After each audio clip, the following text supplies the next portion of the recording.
Hello everyone, welcome to my channel. This is The Amateur, where we're here just to talk life, hobbies, politics, ideologies, what have you. And on today's episode, we're going to be getting into the controversy that is The Little Mermaid. But first, we just gotta set the scene, like, what's up with this animosity towards race swapping? Like, why is it such a big deal? Like, why do people care? Why does it matter? Like, in 2008 in Iron Man, Nick Fury was black and he was originally designed as white, but no one was in an uproar there. In 2004, Holly Berry, not Prince Man, she played Catwoman, and Catwoman was supposed to be black. You could argue whether it was or wasn't supposed to be in the DCU universe, whatever. I think it was. But anyway, she was black. No one was in an uproar, upcry there. To be fair, though, this is also before the Disney takeover of Marvel in 2009 and before we've set the scene for these things to matter. And as you can see now, where we have a lot of cartoon or comic adaptations to real life, quote unquote, they've done a lot of race swapping or design swapping. As you can see, it might just be mostly from one race to another. You don't hardly ever see it from the reverse. But again, like, what's the whole problem? What's the big deal? And for me and from my viewpoint, the big deal is the one, racist hypocrisy, and the two, the lazy attempt at diversity. And for me, it's more so the latter than is the former, but I understand the former, and so that's what we'll speak on. But those are the two chief complaints for all the issues surrounding this movie. Like, for me personally, my personal opinion is I don't care. I don't care. I don't have any particular strong feelings about it. I think I would prefer for Ariel to have looked the way she was originally designed, but I don't care that Halle Bailey, too many. I don't care that she's in that role. I think she'll be fine. I think she'll be great. She has a beautiful voice. She's got a beautiful face. I don't know about her acting skills, whatever. I'm not going to show the trailer in this video, but my main critique about it was that her hair wasn't red enough to me. Like, I get they were going for that whole au natural look, but she's a mermaid. She doesn't need to look natural. Like, I would have preferred for her hair to have been that brighter, vibrant red that was depicted in the movies. That was my main critique. That has also been my entire spiel. Like, I've made a whole other video on it that I don't particularly care, especially when it comes to art, especially when it comes to fictitious stories or fictitious characters. I don't mind the race swap, culture swap of the story. Particularly, I'm not like, I think it's cool when you're able to see that, but I also don't. It's not a one way preference for me. Like, excuse me, I don't care if it goes from a traditionally person of color to now a white person, or from white to black. It doesn't matter to me. So if you could all agree that that's fine and that's a cool thing, I don't think this would have been an issue. However, that's not been the case, and that's not been the society and culture that we've since cultivated from the times of past, where we've now been super hyper uber focused on skin color and on representation, and wanting to make sure that original characters are brought to life with the right representation according to the original and accurate history and story and folklore, that we're not culturally appropriating and taking things from one culture and putting it into another. And apparently it's only okay if it's not white culture, because white people do have a culture. That's like a whole thing. So, like, for example, we take the story of Mulan. Like I've said before, Mulan is a traditional Chinese folklore story. It's not real. Mulan isn't real. The events of Mulan never happened. Whether it just never happened, and Disney did a Disney adaptation of that story that wasn't true to the original story of Mulan, which had different themes that were represented. There was no love story in the original Mulan story, but Disney added that to make it whatever it was. And because it came from a Chinese culture and a Chinese story, it makes sense to make the characters Chinese. Could they have made them anything else? Sure, but does it make sense? Not particularly. So it makes sense for Mulan to be Chinese. Likewise, The Little Mermaid comes from Danish culture and Danish folklore, Danish history. Hans Christian Andersen is Danish and wrote the story of The Little Mermaid. So it was envisioned from him to be around Danish culture in Danish is Eurocentric in general. Like the things that we see, like and the original story is way more dark than is darker than how Disney has adapted it. But you know, I've had the pleasure and honor of visiting Denmark. It's a beautiful country. I loved Copenhagen. Side note, I definitely like I missed my flight to stay in Copenhagen a little longer, regrettably. But they like I visited their Little Mermaid statue that they had there too.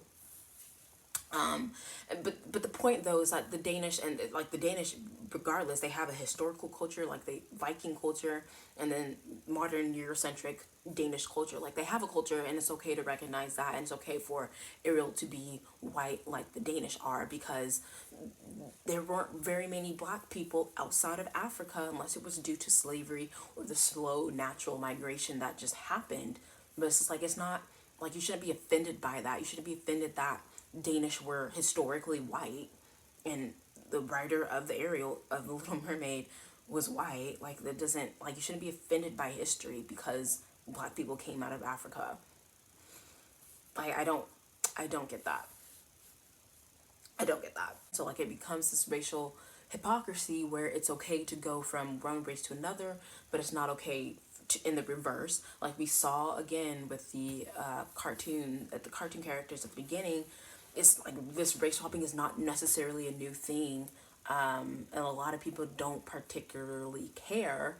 But again, we've made this society where it is important, and so like it'd be something where if Black Panther were brought to the big screen and you know he was white instead of black, like people would be in a fit and a rage, not because they hate white people. I mean, well, for some, for some, but not necessarily because they hate white people in general, but just because he's supposed to be black. He's supposed to be black. That's the original story design.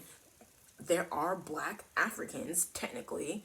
You know, we have South Africa. We have a lot of Northern Africans that came from the Caucasus Mountains, that they're Caucasian, or they're white, whether they look stereotypically white, whatever. But like that exists. But these will also be the same people who would throw a rage and an outcry for a fictional character on a fictitious story, not being black. You know, so it's just racist hypocrisy in that end, because it matters to them. Like it matters to people that Ariel looked the way she was supposed to look. And it's not like this is a new thing. Like we've seen this before, or we didn't see this before. I mean, we have seen this before. But it would be something like if the Green Hulk, who's been depicted in the comics as being green when he hulks out, like, and that's the color that he does. Like if Disney had taken that adaptation to the big screen and had made him orange when he hulks out, people would be in an outcry because that's no longer the Hulk. That's a new character. The Hulk is supposed to be green. It's not a racist thing. He's not being a species thing. It's not an X-Menist. He's not a mutinist, you know. I don't know what the equivalent is, but it's like people aren't being racist towards the Hulk if he's not depicted the way that he was designed to be. You dig, you feel? So it's just like, we understand that, we have that understanding. Like, even me personally, it wasn't even like a bit, so we have the Percy Jackson movies based on the Percy Jackson books, and the books, phenomenal, some of my favorite series, reading as a kid growing up. They made a movie adaptation, and Annabeth's hair was freaking brunette. And in the book, she is described as having blonde hair, gray eyes, but in the movie, they didn't feel like dyeing her hair, whatever it was, but she wasn't blonde, and a lot of people got upset. They stayed true to everything else but the hair color, but people didn't like that. And so they fixed it, quote unquote, by drawing her the way that she was designed to be. And this is not a new thing. It's not a new thing, and like I have more. There's so many examples of this, like. And this goes on to later about Disney's cold calculation. So we have that, and then we have the freaking lazy attempt at diversity that Disney thinks that it's just okay and that we should just be accepted with race swapping their main character like a freaking hand-me-down. That's what it feels like. That's what it looks like. Like this is a hand-me-down white man story, and all we're gonna do is race swap the main character, and you all are supposed to be happy about diversity and representation in the media and film. And like that's just it's lazy, and like there's so many opportunities that Disney could have done with this story if they actually cared, if they actually wanted to put an attempt of making something new and original and creative. Like I can think of these, and it's not anything like crazy. It's like it's blatant. It's just a blatant laziness. Like they didn't put any sort of effort or any sort of creativity or any sort of originality into the story. And like we've seen this happen with freaking Moana. Moana was a Polynesian story of Polynesian culture, where the story happened in true Polynesian culture, whatever, that's up for debate. But the point of the matter is they did take in some cultural experts and they made an entire new story, a whole new princess slash tribal leader. They gave her whole new songs. They did that with Encanto, Colombian culture, Colombian history, Colombian sounds and visuals and people, and they have that represented. They brought in the cultural experts. They made whole new songs, and both of those movies were hits because they were new, they were original, they were good.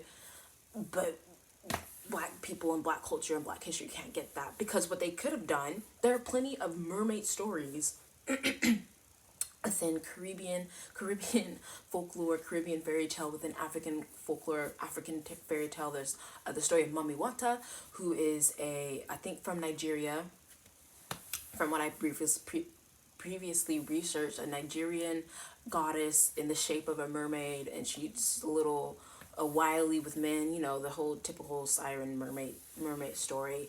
And they could have taken the original story, or have some of the cultural experts give their input of what does or doesn't work, but they could have given her own story, or given her daughter her own story, and have her conflict with the traditional goddess ways versus her love of man and wanting to go off and do something different, which is typical. This is typical. This is not a new storyline.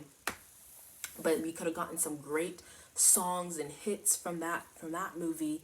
And it would take time. It would take some effort and creativity, but they could have done it, and they could have given us an original black character, and that would have been great. They also could have taken the original characters from The Little Mermaid and just introduced a new character with her own background, with her own story, with her own line. They could have did some cheesy freaking Disney singing competition where you have Ariel, and whether she was the old Ariel after she's had kids, or they could have set her in a time where before she went up to go to land to meet Prince Eric or whatever. Still could have been that little bratty teenager, didn't want to listen to her father or whatever. But they could have even pushed their whole woke narrative into that story, as far as with the new mermaid being black, Halle Bailey having to go up against the white stand-in shoe-in favorite that no one wants to change, no one wants to see someone else take that role, whatever, the crowd favorite. But having them do some little singing competition where both of their voices are set off, and the new mermaid has to go through the struggle and the pressures of making her own voice or making her own way in a town where she's not wanted or expected to be good enough, etc. Like, that's a story that we could have seen. They could have done, still pushed in their whole little woke narrative or whatever if they wanted to, but it would have been a new story. It would have been a new character, new songs, new everything. They could have done that if they just really wanted a black mermaid. They could have taken the story of the Little Mermaid and set it completely in the Caribbean, and that would make sense because of the songs under the sea, under the sea, under the sea. So like that would have made sense based off some of the songs that were there, but they would have completely changed the story. For me, it's like, if you're going to do that, don't use the little Ariel. This is now a new mermaid. So changing her name to like Amani or some other traditionally Caribbean name, whatever, doesn't matter. Instead of her trying to meet the Danish prince or king, whatever, which was represented in the original cartoon movie, she's now wanting to meet the next tribal leader or whatever it is in the Caribbean, whatever that hierarchy of power was at the time. Instead of forks and other knickknacks and doodads that she found in the sea, she could have found relics more traditional to the Caribbeans of land at the time. But again, that would have changed the story. It would have made sense for everything to be black, for the music to be Caribbean sounding. And like that would have made sense. It would have been a new story though. It wouldn't have been Ariel. It would have been her own thing. She like Halle Bailey wouldn't have tried to feel a role that has already been filled based off the looks. So they could have done that. They could have, like, again, like, I'm just a think machine up here. They could have set the Little Mermaid in modern times in North America, on the West Coast, in California, whatever.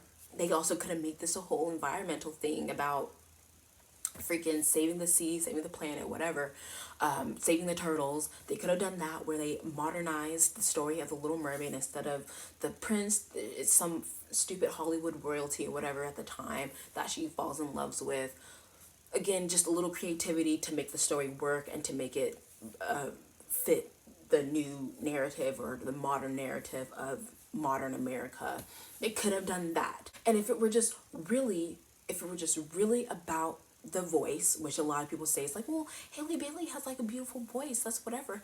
It was just about the voice, and like they still want to stay true to the original character. What they could have done was had Haley Bailey ghost sing, which is not a new occurrence in media. Like that happened in freaking The Greatest Showman. Whoever originally sang Never Enough, she was a ghost singer to the actress that played that character, and she just lip synced. And this is like, I think there's who's it, Marnie Nixon in history. She's been the voice that's played a lot of famous actresses. She was the voice singing, so like her voice was common throughout all things. You know what? Not a lot of people knew her name. Not a lot of people knew that she was the one singing, but she ghost sang for a lot of famous actresses. And Disney could have just made this about Halle Bailey being the voice of Ariel and hyping her up and doing all these things, where the face and the image were still the traditional looking Ariel that they had originally designed. So they could have done that. So many options, so many things that Disney could have done, but this dumb, lazy attempt, they just race swap the characters. I mean, I can't say, I don't know what the movie's gonna be like. It seems like right now that they just race swap the character of Ariel and called it a day for diversity.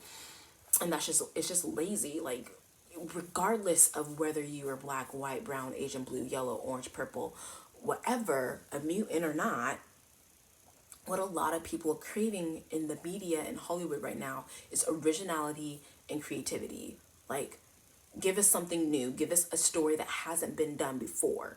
And it's just like, this isn't anything new. And we've seen this with freaking Cinderella. Cinderella is a story that's been garnered, and there's so many movie adaptations of the story in so many different cultures and so many different themes and settings. They made a dumb one with black people and shoes. They did one with dancing, the freaking Ella movie. Like, there's been so many different adaptations, but Disney's version live adaptation of Cinderella, it needed to be like the original. If they had made the live adaptation of Cinderella brunette instead of blonde, people would have been upset. Like, this isn't, like, they would have been upset because, like, that's not Disney's Cinderella. We get that there can be other types of Cinderellas, that Cinderella is a story that can be transversed across different cultures, as I've explained before, that different people and different women or men can be Cinderella. Like, that's not, we get that, but Disney has a Cinderella, and if you're going to make Disney Cinderella into a live adaptation, it needs to look like Disney Cinderella. Like, you take, like, it's not a hard concept to grasp. And so me and my little naive self was trying to explain my logic and reasoning on Twitter, to explain this on Twitter, and why this, just to really, again, just cautious against racist hypocrisy, because there was someone had posted a new rendering of correcting, quote unquote, Ariel to look like she did in the cartoon. And mind you, that's not a new thing. That's not a new technique. People did that with The Lion King. When Disney remade Lion King and they hyped up Beyonce as the voice, they made The Lion King extremely realistic. It was too realistic for a lot of the fans that they remade their AI to look like the cartoon. So this isn't a new happening for Disney. And so keep that in mind. But anyway, someone had posted the rendering. They changed Halle Bailey to look like the original character, changed her back, really. And people were outcrying this, as you might expect, on Twitter. And someone posted, was saying like, or the rage was like, there aren't any black gingers and blah blah blah, there's no black gingers, no such thing. And some guy responded and he was like, yes there are, here's some natural black gingers. And to that I would say, yes there are, they're absolutely black. There's naturals of any race and ethnicity, because we're all freaking humans. We share 99.9% of the same DNA. That's kind of the whole point. Literally, I would say any phenotype can appear in any variation in any quote unquote race, whatever that actually means, because we're all human. So there are naturally occurring black blondes, there are naturally occurring black gingers, there are naturally occurring white people who have super kinky and coily hair. Like there's not a singular trait that is specific or singular to a race, because we're all freaking human, and it has the ability and it can occur across all races. So like, that exists. But the whole point though was for me to try to caution again against racial hypocrisy. And this guy goes off on me, and he's just like blah blah blah blah, he's doing all this stuff, and black people, black representation. I was like, sure, I don't care, but you also, like, you can't get upset that people are upset about how Ariels look. Like, I understand it matters a lot to some people, especially like freaking cosplayers and all those other things. But like, it matters to some people, you can't get upset, yada yada. And then he's just like responding, he's like, I bet you want to be in the 50s, you'd be better in the 50s or 60s, blah blah blah. And I was like, well, freaking maybe. It's like, it seems to me that the families were better, the values were stronger in the communities, you know, marriages stayed together, men were in the homes, there was less drugs being trafficked throughout our communities, there was less crime against our own community, from our community. I mean, I said I could do without the KKK, but maybe it would have been better. And I wanted to respond and be like and say like, he said something about, well, enjoy your time machine to go back. And I was just like, well, I don't want to go back. Like, I'm fine with where I am. I'm fine living in the comfort of my 2022 lifestyle. I'm super grateful for where I am, and that I don't have to go through the history that my family has. Like, my aunt the other day, she was explaining about her story of desegregation. Like, she's only maybe 1.5, she's like in her 50s, but she experienced desegregation from Georgia, where I'm from, of the middle schools and the elementary schools, preschools desegregating, and her and my mom and my sisters going to the school that was primarily white, because they now desegregated the schools. And this wasn't that long ago. This is very recent. Segregation is a very recent thing. Desegregation is still pretty new, and that's relevant to how long you think the effects do or don't matter. But it is very new, it's still very recent. However, I understand that we are not there at all. We are nowhere close to where that was, and I'm thankful and I'm grateful for that. And I just want us to keep continuing to push forward towards that, even though right now they're trying to freaking resegregate us. Like, that's just crazy. But the point though, my blight on this was the fact that he blocked me, or he restricted who could view, and I couldn't respond back to his tweets. And that was just like so annoying to me. It was just so annoying to me. It's like, if you're gonna block me, you need to block everything about me. You don't get to respond to the things that I've said and I've tweeted, and I can't respond back. Like, that's just like a Twitter protocol that I just don't get or don't understand. Like, if you don't want to see me, you don't want to see the things that I have to say, then you don't get to respond to the things I've said. Like, if you're gonna block me from saying your stuff, that should also include a reciprocal of you not seeing my stuff. That doesn't make sense. It doesn't make sense to me. So that was just my annoyance there. But the whole point of this really long video now was that this whole incident, like, you have to understand that this is an agenda by Disney. This was a very much calculated and intentional move to cast a black woman as Ariel. And you can't, like, you want to be like, oh, they cast the net out to everyone and they just wanted to see who was the best. No, that wasn't the case, because they have control of that. Again, like I said, it was just about the voice. They could have go saying Hailey Bailey, but still have the looks be Ariel. But this was a very calculated and intentional decision by Disney, because they know what they're doing. And we know this because they did the whole multiverse.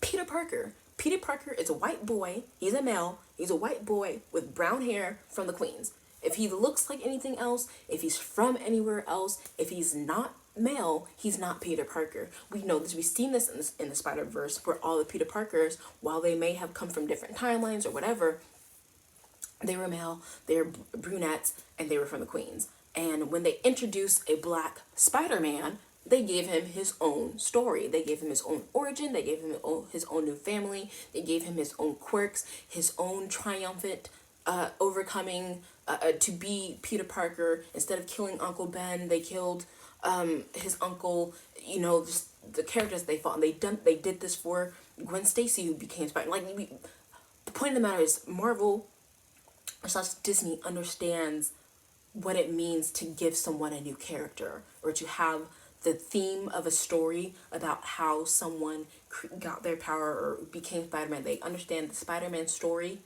and how to put that in different universes, so to speak, whether it's in the future, whether it's in Asian culture or Japanese culture, like in the movie, or if it's a freaking pig. They all have their own, they changed everything about the story, but still have the same message go throughout it. You know what I'm saying? So Disney knew this. They know this. They also knew that people care about how their films are represented from the original. Like I said before, with The Lion King, people got upset with Disney for how too realistic their AI, their animation, it's not even real. It's cartoons. So they could have made it look cartoony. They already understood that there was backlash from people of improper representation of their cartoons to the live adaptation, and people correcting it. So this was a very calculated move to make people who were upset that like the people who are upset about how Ariel looked seem racist, and to make it seem like they hate black people, make it seem like they hate black representation and culture, when that's not the case. And we know that's not the case. It's not about race. It's just about what the cartoon was represented and how you're going to make it into a live adaptation. Because again, like I said, there's been other options if they really truly wanted a black mermaid, that they didn't have to commandeer and the race swap what was already been done, like, and make Ariel a hand-me-down diversity for black people. But they did this because they knew that there was going to be backlash. They knew that people were going to be upset about how the new Little Mermaid looked. And it wasn't about race. It's just about how the design of the character is supposed to be, because of how it was originally designed and how it was originally envisioned. Like, this isn't a new thing. So Disney knew what they were doing, and this was intentional, and they got the result that they were looking for. And unfortunately, there's just people who are too blind and too foolish, and they just go along with the narrative that they are going to take any outrage and any offense at the change in character as racist and as against the black people and as against the black culture, when it's not the case. They knew what they're doing.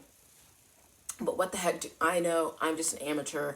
I hope you liked what was put in that video. Comment on what you think about the new Little Mermaid character. Are you emotionally tied to her looks, or do you not care? Do you understand how different the two characters could be? Make sure you like, comment, share, subscribe, and I will catch you in the next video. Thanks for watching.